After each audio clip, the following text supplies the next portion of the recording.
Evangelio de Juan, capítulo 20.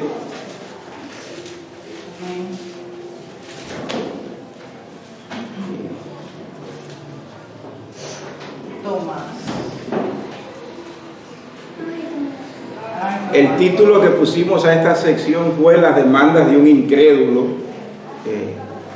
Entonces vamos a continuar con la segunda parte del estudio, Las demandas de un incrédulo, en esta mañana.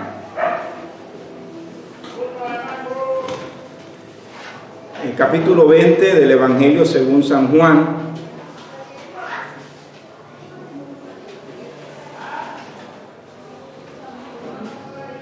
Evangelio según San Juan, capítulo 20.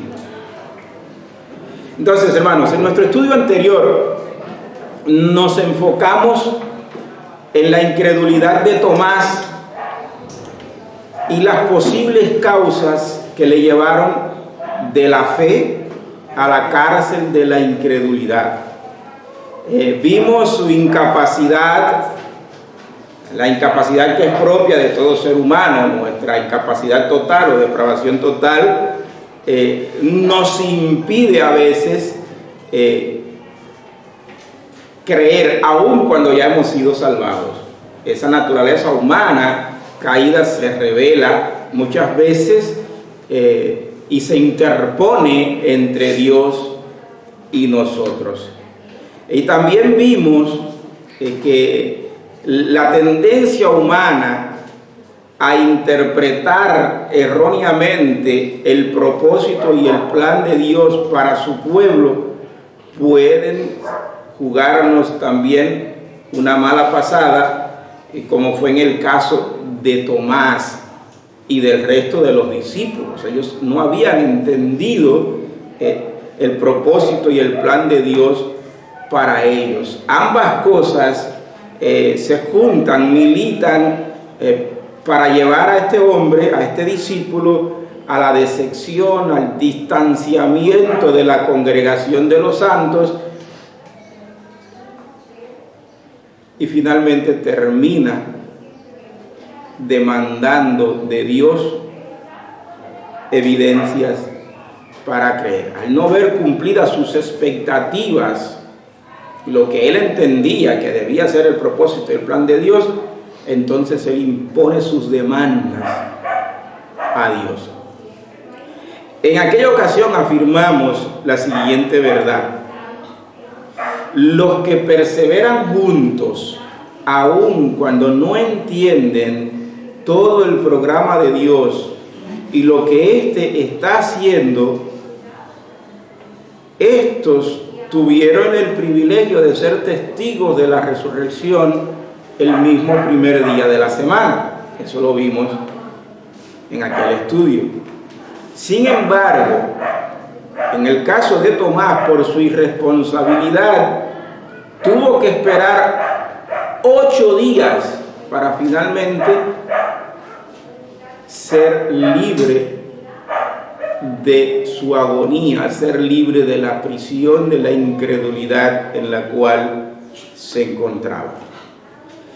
Enfatizamos en ese estudio lo siguiente, y es la importancia de no dejar de congregarnos como algunos tienen por costumbre,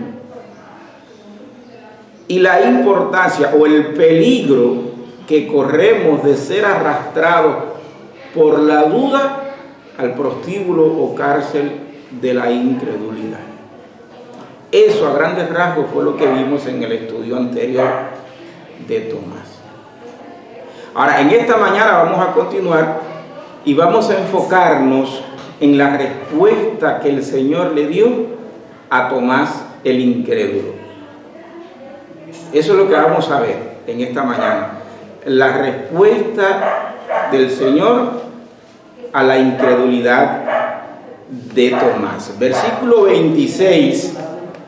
Y yo quiero que usted esté allí conmigo en el capítulo 20 de Juan. Dice el texto: 8 días después estaban otra vez sus discípulos dentro y con ellos Tomás. 8 días después de la resurrección, es decir, el siguiente domingo. Llegó Jesús estando las puertas cerradas y se puso en medio y les dijo: paz a vosotros. Luego dijo a Tomás: pon aquí tu dedo y mira mis manos, y acerca tu mano y métela en mi costado. Hacemos una pausa en el texto. Así que lo que estamos viendo aquí es que Tomás, como ya dijimos en el estudio anterior, tuvo que esperar 8 días para recibir la respuesta a su petición, a sus demandas. Sin dudas, hermanos, estos deben haber sido 8 días de incertidumbre, de dudas, de temores. Una dura crisis y batalla de convicciones en la mente y el corazón de Tomás se debió haber librado durante todos esos días.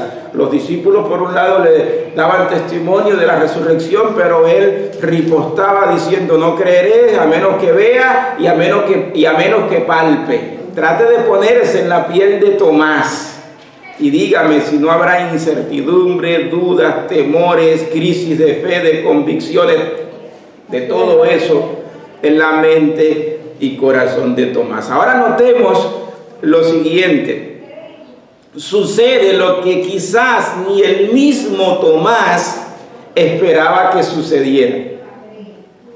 El mismo Señor aparece nuevamente entre el grupo de los discípulos y le proporciona al incrédulo Tomás lo que éste estaba demandando.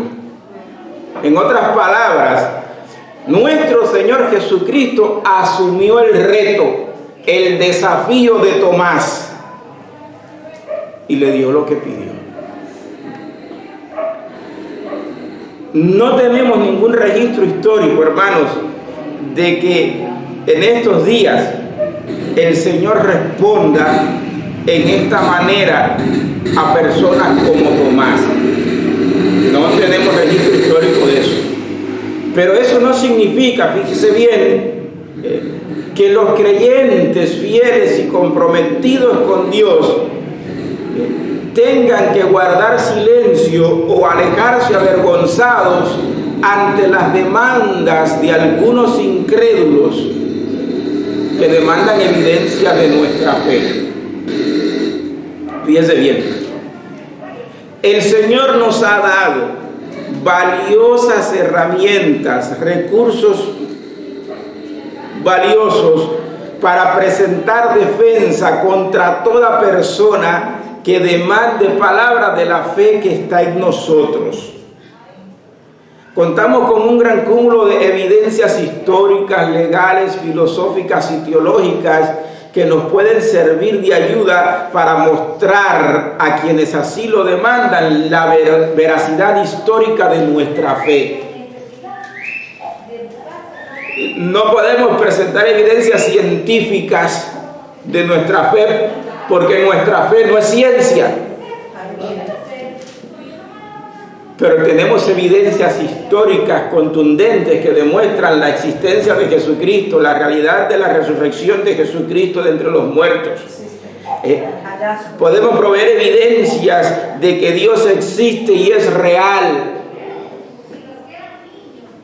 Por tanto, ningún creyente tiene por qué agachar la cabeza o irse avergonzado ante aquellos que le demanden palabra de la fe que hay en ellos, porque si nosotros nos preparamos, si nosotros conocemos lo que hemos recibido por medio del Espíritu Santo, podemos dar una respuesta a todo aquel que demande palabra de la fe que está en nosotros. De hecho, el apóstol Pedro dice en una de sus cartas que nosotros, que el hombre, el Hijo de Dios, debe estar preparado para presentar defensa con mansedumbre ante todo aquel que demande palabra de la fe que hay en ellos. Así que así como nuestro Señor Jesucristo dio evidencias a Tomás de su resurrección, nosotros también podemos proveer evidencias contundentes de ello. No hay razón para que guardemos silencio. Ahora, tenga en cuenta esto: Tomás demanda evidencias, Dios les provee a Tomás las evidencias. Y si usted mira el texto, se va a dar cuenta por qué decimos que sucedió lo que quizás ni él mismo esperaba que sucediera. A veces la gente habla sin pensarlo, dice cosas sin pensarlo, en un arranque de ira, de incredulidad, de desesperación, dice cosas sin pensarlo. Y luego no sucede que terminan experimentando, viviendo aquello que sin pensarlo declararon. De eso hay testimonios. Sí, la experiencia de Tomás no fue desastrosa, sino fue renovadora, restauradora, y eso lo vamos a ver. Pero hermanos, conviene decir aquí también esto: tenemos que tener mucho cuidado con las palabras que salen de nuestra boca y no apresurarnos a hacer declaraciones que después quizás puedan provocarnos un sobresalto. Y si el sobresalto que te provocan te lleva de nuevo de la incredulidad a la fe, maravilloso, gloria sea a Dios. Pero hay quien se cae para atrás y se da un golpe en la muela. Y las consecuencias vienen a ser desastrosas en esa vida. Ahora, el punto aquí es este, hermanos. Jesús acepta el reto de Tomás. Jesús le provee evidencias a Tomás de su resurrección. Tomás no esperaba que eso sucediera, pero sucedió. Y así como Tomás demandó evidencias para creer, continuamente el hombre o la mujer de Dios en este siglo XXI que da testimonio, que predica, se encuentra personas como Tomás que reclaman evidencias. Y con mucha frecuencia creyentes se van avergonzados, cabizbajos, porque no tuvieron manera, no supieron cómo responder ante aquel que le demandaba evidencias de su fe. Yo recuerdo cuando era apenas un jovenzuelo en mi fe, tuve una conversación con un ex creyente que a principio de la revolución abandonó la fe de sus padres y se involucró en el proceso revolucionario, se hizo dirigente juvenil, estudiantil, incluso llegó a altas esferas en el gobierno revolucionario cubano, y después de ser ya una persona mayor de edad se rejubiló y volvió a la casa de sus padres. Y un día tuvimos una conversación y él me dijo: hay una cosa que yo nunca he creído y que me cuesta trabajo creer, y creo que es un error en la Biblia. Y él me decía: ¿cómo es posible que Dios creara todas las cosas y al tercer o cuarto día fue que creó el sol, la luz, las estrellas, y si la luz es necesaria para la vida de las plantas? Algo así me decía él. Y yo recuerdo que en aquella ocasión quedé sin palabras, no supe qué responderle a aquel hombre, porque apenas era un jovenzuelo recién convertido, comenzaba a caminar, y él me sacó una espada que ni yo me imaginaba que me podían sacar. En mi ignorancia agaché mi cabeza y no dije nada. Pero yo soy obstinado y yo tengo que encontrar una respuesta para eso. Tiene que haberla, porque la Biblia no se contradice y Dios no miente. Y con el decursar del tiempo fui estudiando, investigando, y encontré respuesta para aquello. Y un día me volví a encontrar con él y traje a colación de nuevo la conversación y le di una respuesta. Curiosamente, ese hombre se reconcilió con Dios.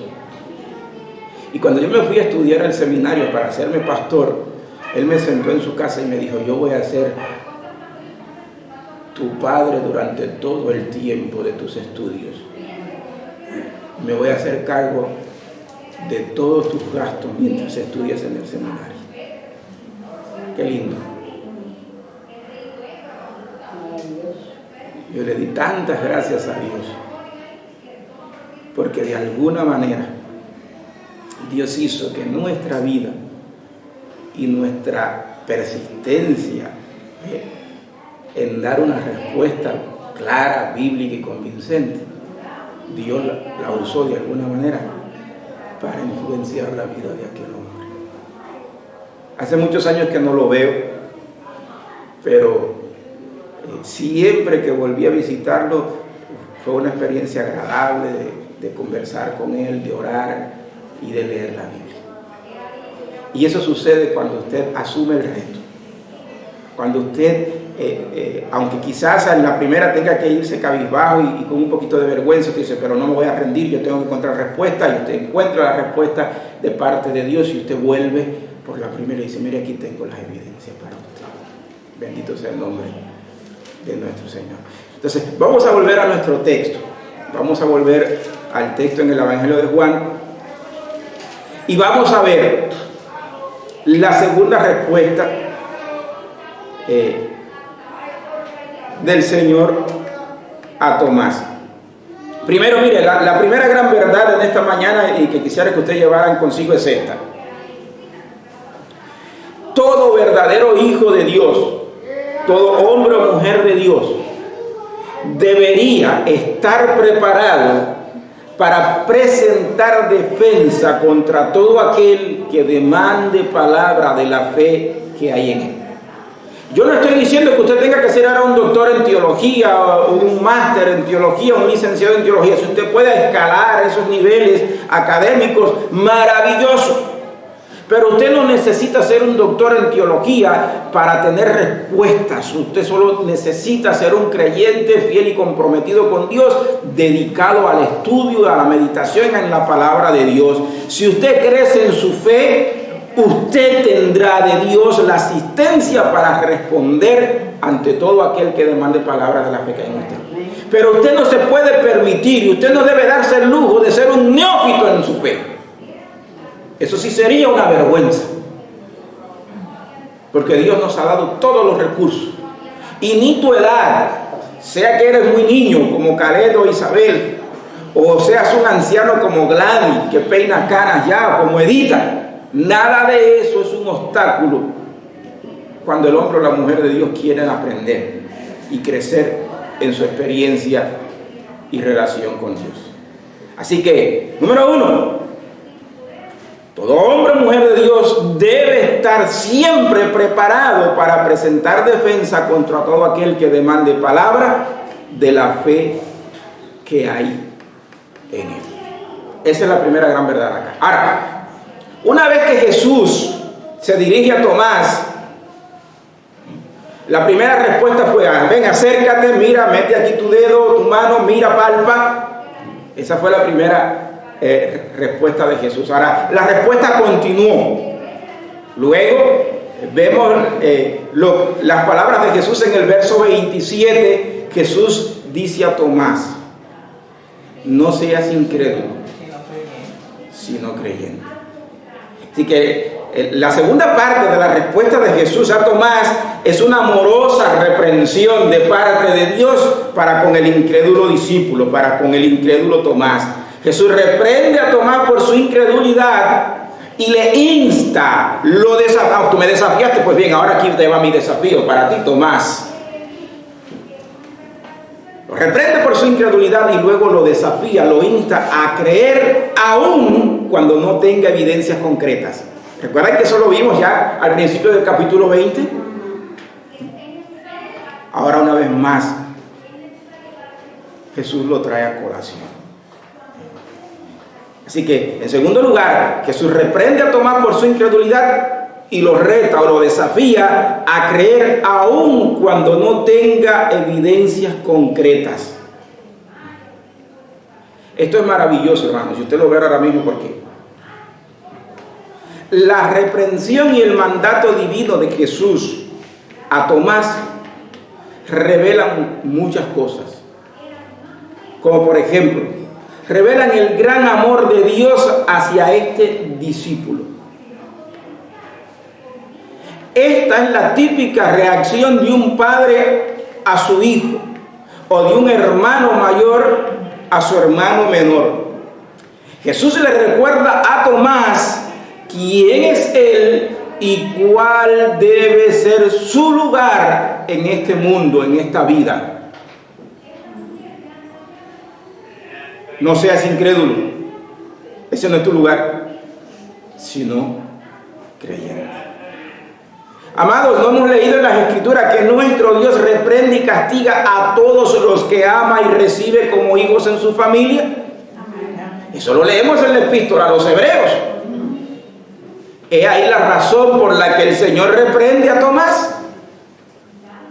He ahí la razón por la que el Señor desafía a Tomás a ser creyente y no incrédulo. Porque lo ama. Porque lo ha recibido en su casa como hijo.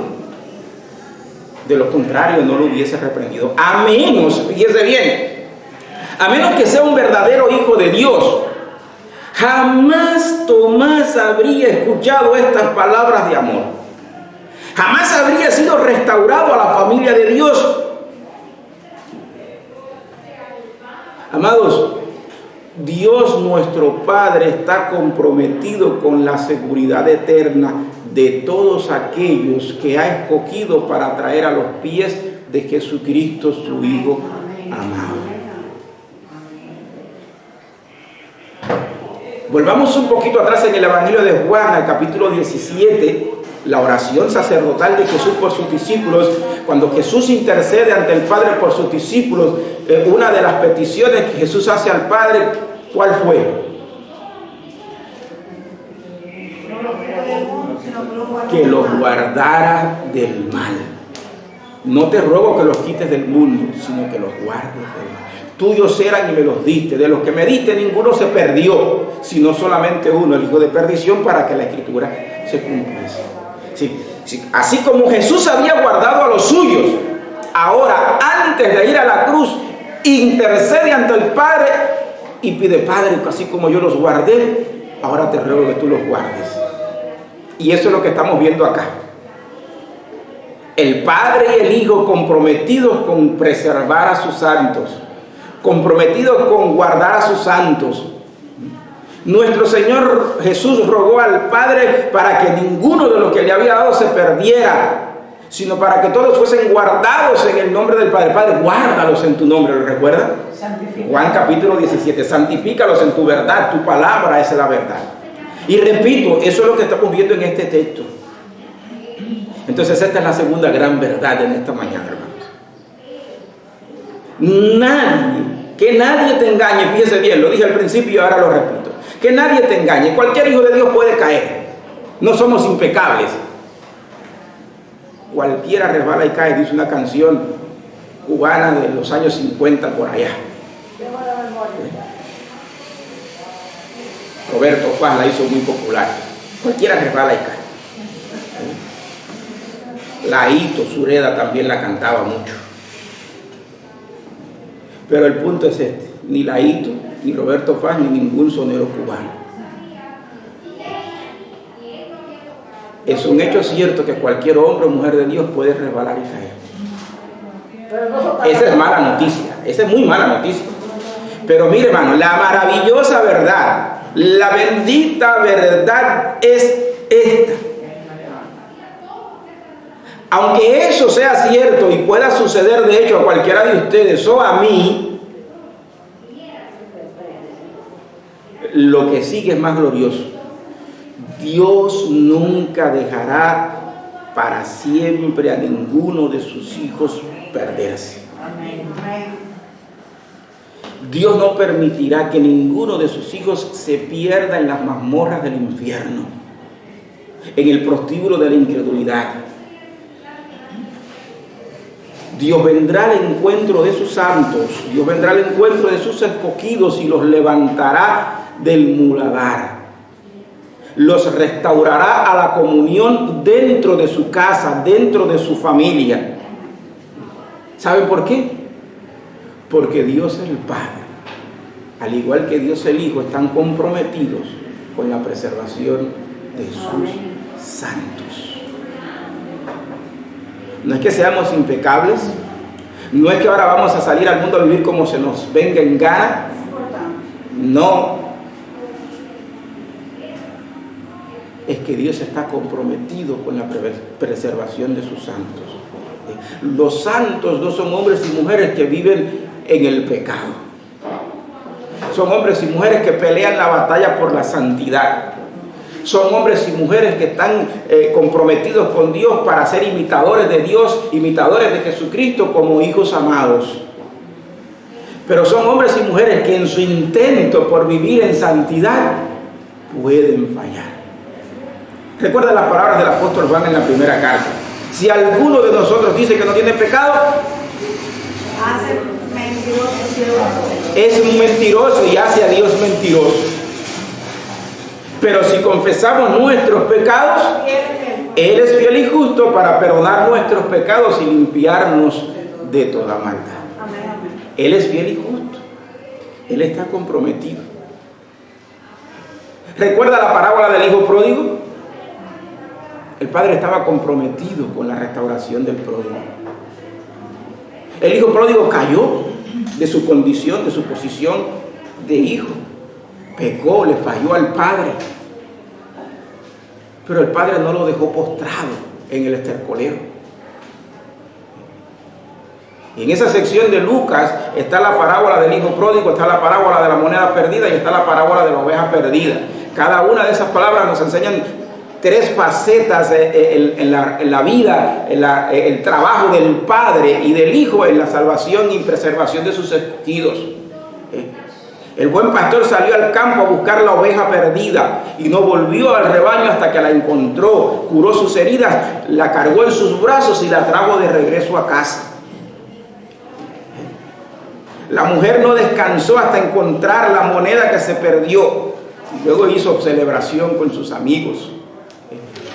El padre pacientemente esperaba, guardaba desde la puerta de su casa el regreso del pródigo. Y cuando éste regresó a casa, lo recibió con brazos abiertos, mandó a poner un anillo en su mano, ponerle ropa nueva, zapatos nuevos y hacer fiesta porque su hijo perdido había vuelto a casa.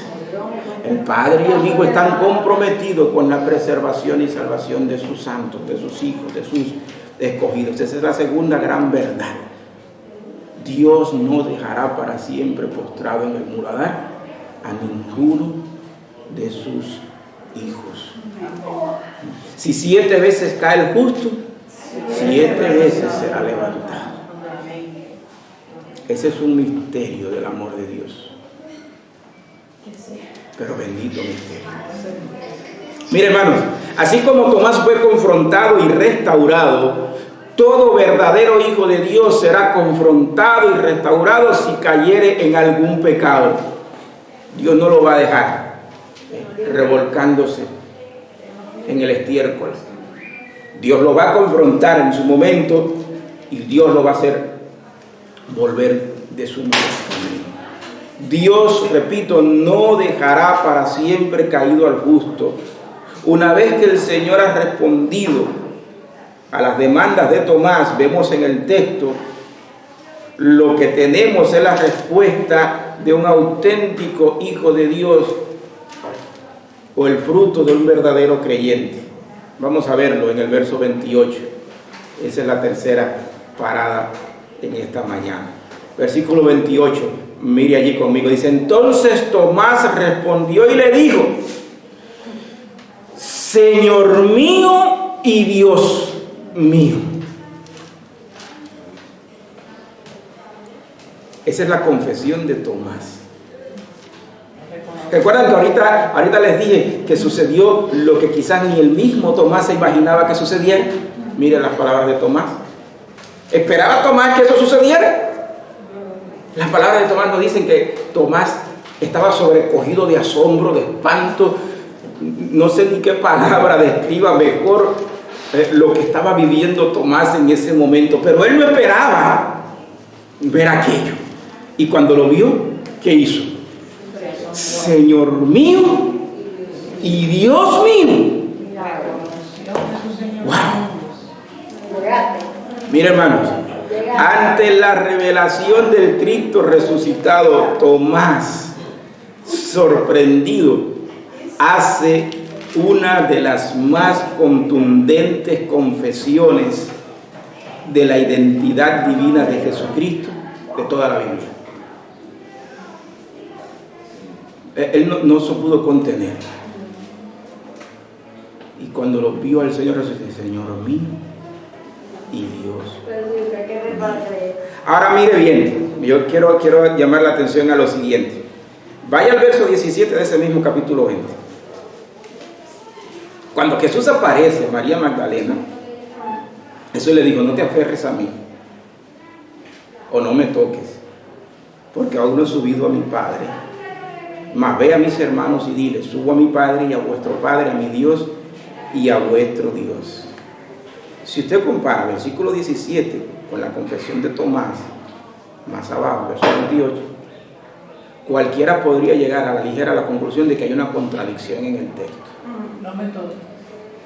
No me toques, no están ahí. Jesús se refiere al Padre como su Dios. Entonces, esta aparente contradicción los testigos de Jehová la van a usar para decirle que Jesús no es Dios. Para decirle que Jesús no es Dios. Pero ¿qué hacemos con la confesión de Tomás? Mire, la confesión de Tomás es una entre tantas confesiones de la deidad de Jesucristo que encontramos en el Evangelio de Juan. Ningún otro evangelista, ningún otro escritor sagrado habla tanto de la deidad de Jesucristo como el apóstol Juan en su Evangelio. De hecho, en un momentico vamos a ver que el propósito del Evangelio es ese: mostrar quién es Jesucristo, y por medio de un concepto correcto de quién es Jesucristo, que podamos creer, llegar a la vida eterna. Así que mire, hermano, una lectura aislada de este texto puede llevar a algunos, como ha sucedido en el caso de los testigos de Jehová y de los unitarios, puede llevarlos a rechazar la deidad de Jesucristo. Sin embargo, la confesión de Tomás, repito, añadida al cúmulo de evidencias que Juan ofrece a lo largo de todo su evangelio, deberían ser más que suficientes para despejar toda duda en cuanto a la deidad o la identidad divina de Jesucristo.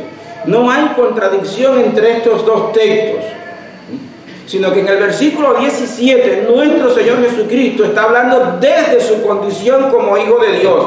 Recordemos que Jesucristo era 100% Dios y 100% hombre. Sigue siendo en el presente 100% Dios y 100% hombre. En su condición humana, Jesucristo siempre se dirige a Dios como su Padre.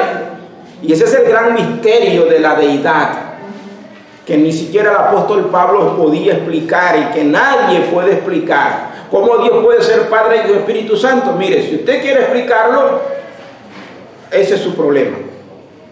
Ese es algo que tenemos que recibir por fe. La Biblia nos dice que Jesucristo es el eterno Dios encarnado, y nos dice que Jesucristo, que es el eterno Dios encarnado, es el eterno Hijo del Padre. ¿Cómo ocurre? Dios no quiso revelarlo. Pero ahí permanece el misterio. Y tenemos que recibirlo por fe. Todo intento de explicar eso ha llevado a alguna forma errónea de interpretación. Así que no hay ilustración, no hay imagen en el mundo de los vivos que podamos utilizar para explicar el gran misterio de la deidad o de la Trinidad, como más comúnmente se conoce. Pero eso no es razón para negarlo. Juan 1:1 que nos dice: en el principio era ¿quién? El Verbo. ¿Y el Verbo era con quién? Con Dios. Y el Verbo era Dios. Todas las cosas por Él fueron hechas, y sin Él nada de lo que ha sido hecho fue hecho. Ese versículo 1 y 2. ¿Quién es el Verbo en el Evangelio de Juan? Eso nos quedó muy claro cuando comenzamos a estudiar el Evangelio. Jesucristo es el Verbo Dios encarnado. Y aquel Verbo, dice Juan en el capítulo 1, versículo 14, si no me falla la memoria, dice: y aquel Verbo fue hecho carne. El Verbo Dios se encarnó y habitó entre nosotros, y vimos su gloria, gloria como del unigénito del Padre, lleno de gracia y de verdad. Y el verso 18 dice: a Dios nadie le vio jamás. El unigénito Dios o Hijo, que es Dios y vive en íntima comunión con Dios, nos lo ha dado a conocer. Así que las evidencias de la deidad abundan en todo el Evangelio de Juan. No hay razón entonces para negarlo, lo que es evidente. Entonces vamos a continuar. Decimos que en verso 17 él habla de su condición de hijo, mientras que en el 28 acepta la confesión de deidad que brota de los labios de Tomás. Ahora bien, con respecto a Tomás, La confesión de Tomás nos revela, entre otras cosas, las siguientes. Número 1, tenemos aquí a un hombre que no esperaba que sus demandas se cumplieran. Número 2, tenemos aquí a un hombre convencido del gran error que ha cometido durante varios días. Demandarle a Dios evidencias. Tercero, tenemos aquí a un hombre sorprendido por el poder de Dios, lleno de regocijo, con una fe renovada, restaurada, repentina y milagrosamente. Él no lo esperaba. Número 4, tenemos aquí a un hombre sumido en un profundo acto de adoración y de confesión delante de Jesucristo como su único Dios y Señor. Ahora bien, mire más sobre Tomás. El texto no nos dice que Tomás aceptara el reto de Jesús a mirar y a tocar o meter sus manos en el costado traspasado del Señor. Eso no lo dice el texto en ninguna parte. Ahora, lo que el texto nos dice sí nos lleva a creer que para Tomás fue suficiente ver y confesar. Hay que ver para creer. Vamos allá. No se me apresure. Tomás, cuando ve aquel despliegue de gloria, aquella manifestación del Santo Hijo de Dios resucitado delante de él, declaró: tú eres mi Señor y mi Dios. Esa es una traducción literal. Tú eres mi Señor y mi Dios. Señor mío y Dios mío.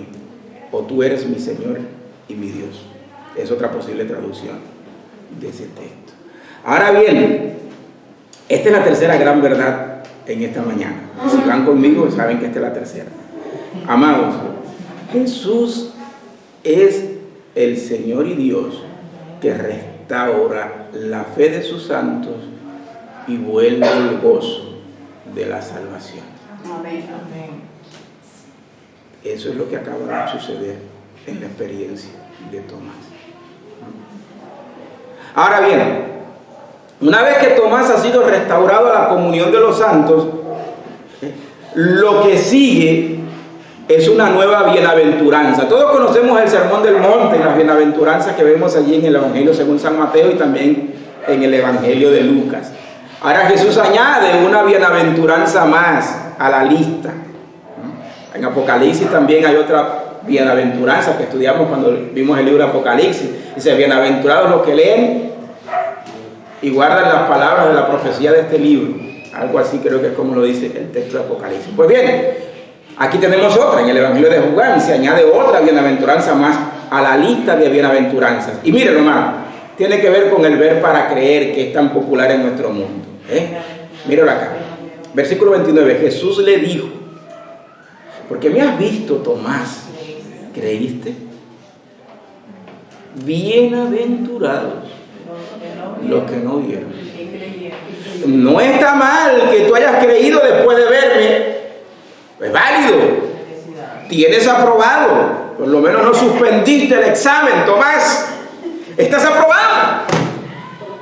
Pero el sobresaliente, Tomás, los 5 puntos, el 10 del examen, se lo llevan los que no vieron y creyeron. Los que estuvieron decididos a creer, aun cuando no tenían todas las respuestas, aun cuando no tenían todas las evidencias, aun cuando las circunstancias alrededor le decían: estás muerto, estás condenado, no hay esperanza para ti, todo se perdió. Esos que creyeron, a pesar de las circunstancias, esos son dichosos, esos son felices, esos son, Tomás, los benditos de mi Padre.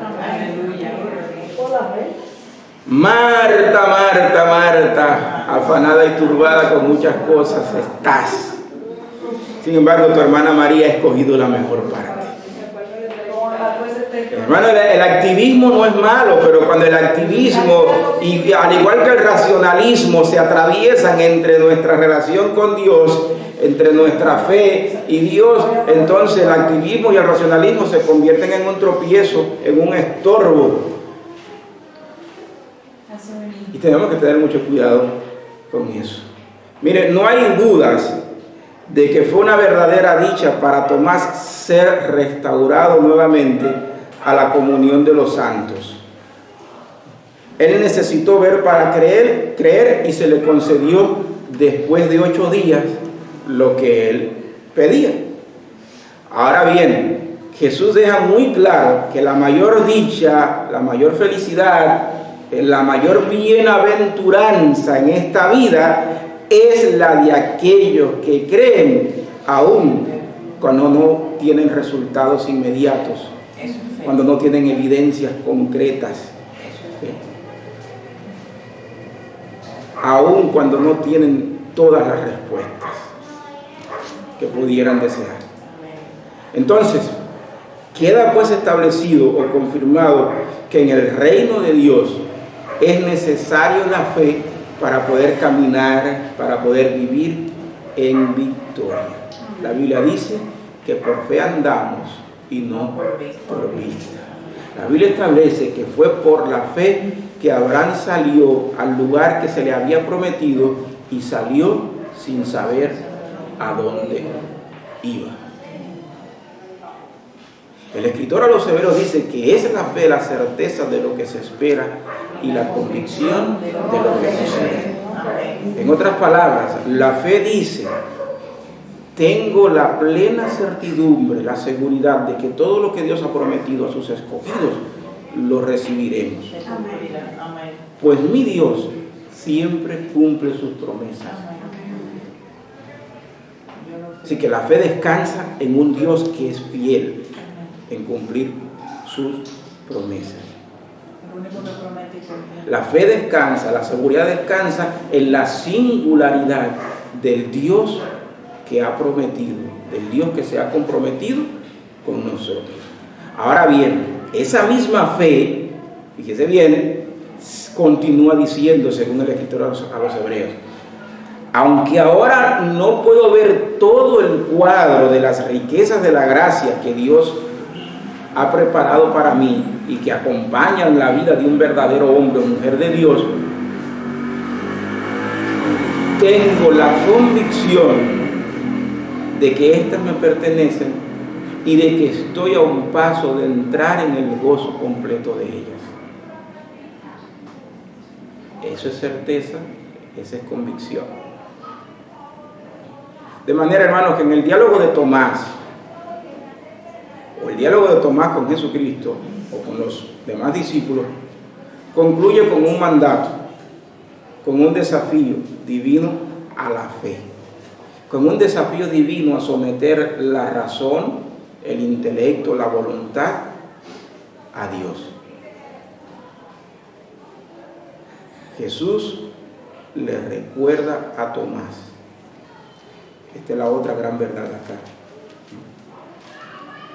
que la verdadera y más excelente dicha o bienaventuranza está reservada para aquellos que sin ver han creído, aquellos que aun cuando no lo saben todo ni alcancen a comprenderlo todo, están determinados a perseverar en la comunión de los santos para recibir la revelación de la gloria de Dios en sus vidas.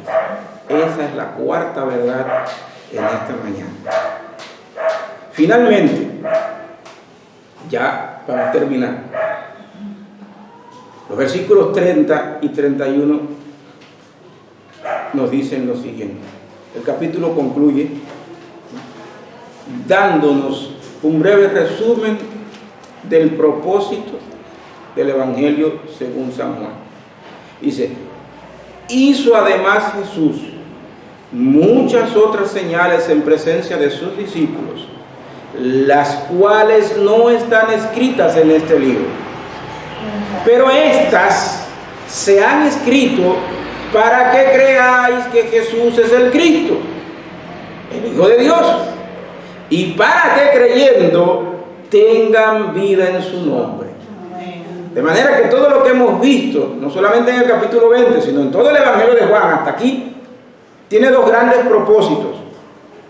Número uno, que al saber quién es Jesucristo, Una vez que tengamos un concepto claro, una definición clara de quién es Jesucristo, creamos en Él. Es decir, no es cualquier idea de Jesucristo, es una idea correcta de Jesucristo. Él es el Verbo Dios encarnado, el eterno Hijo del Padre. Yo no necesito entender eso para creerlo. Yo lo que necesito es creerlo, aunque no lo entienda. Y segundo, esa fe que cree, aunque no tiene todas las evidencias, aunque no lo entiende todo, esa fe es un don de Dios. Y ese don de Dios viene acompañado de la vida eterna para todo aquel que en Él cree. Porque de tal manera amó Dios al mundo que ha dado a su Hijo unigénito para que todo aquel que en Él cree no se pierda, sino que tenga vida eterna. Juan 3:16. ¿Se dan cuenta? Ese es el doble propósito del Evangelio. Entonces, hermanos, no deberíamos, ya con esto termino, fíjese, no deberíamos añadirle más propósitos al Evangelio. Esos son sus dos propósitos. Darnos un concepto claro de quién es Jesucristo.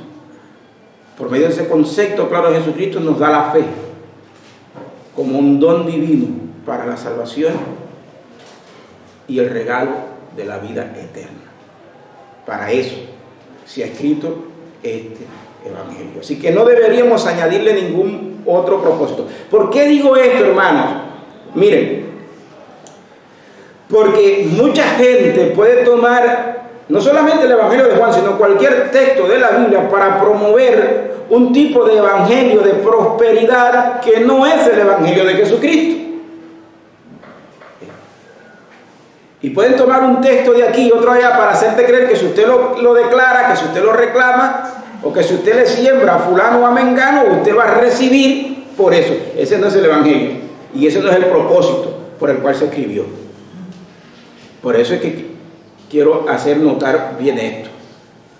Porque el hecho de que seamos bendecidos, el hecho de que seamos enriquecidos, el hecho de que, como dice el capítulo 10, versículo 10 del Evangelio de Juan, Él vino para darnos vida y vida en abundante, no significa que ahora usted y yo vamos a ser millonarios y que porque si usted me siembra a mí como pastor o al otro como apóstol o como profeta, usted va a ser enriquecido. Esa es una mentira. Es una manipulación de la verdad que usted no debe creer. Usted es bendecido no por lo que usted le dé a Dios o al pastor. Usted es bendecido por la gracia y la misericordia del Padre en el poder del Hijo y la gracia y comunión del Espíritu. Entonces, hermanos,